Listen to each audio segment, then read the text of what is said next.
Pop quiz. Which of the following are signs of being an introvert? Mark all that apply. I'll cross a few out to make it easier. And that's right, none of them. According to research, not a single one of these traits matches the psychological definition of introversion. So when we call ourselves introvert or extrovert like it's a Hogwarts house, we don't really know what we're talking about.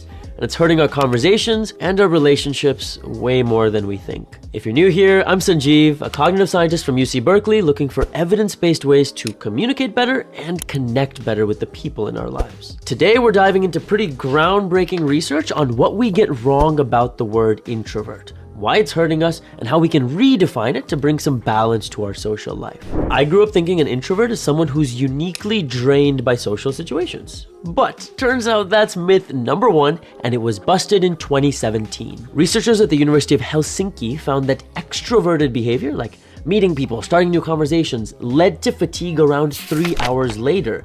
And that's regardless of personality type, regardless of people identifying as introvert or extrovert. And here's where it gets crazy. A year later, in 2018, a study in China found that there is actually one type of social interaction that affects introverts and extroverts differently: workplace gossip. Researchers found that extroverts were actually more emotionally drained by those conversations, and introverts were actually the ones who were better at resisting it. Which is nuts. Here's a social situation that introverts are better at handling than extroverts.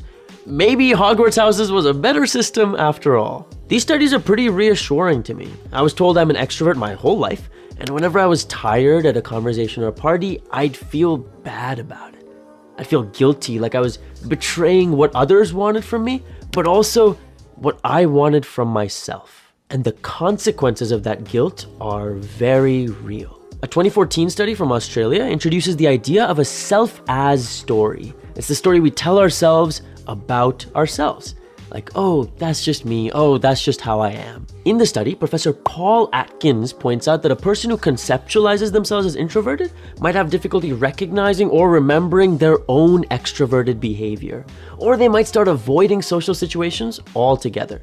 And that's the danger of the label, right? When our belief is that we are introverted, we take actions that isolate us, actions that make us feel more alone.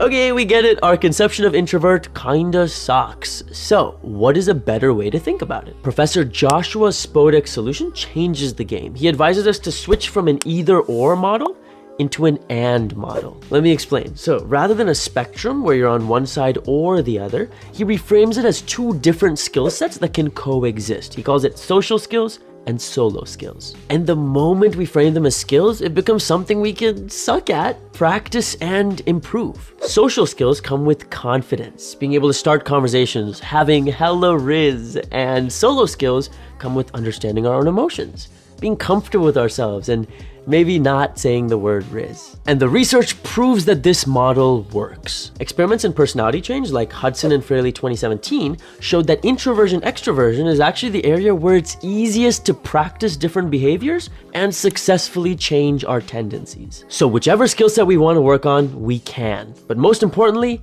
the label is no longer our story. And to actually improve on extroversion, the best way is through small talk. And for introversion, it's getting comfortable with no talk. Here's all the research about that. Choose your character, and we'll talk soon.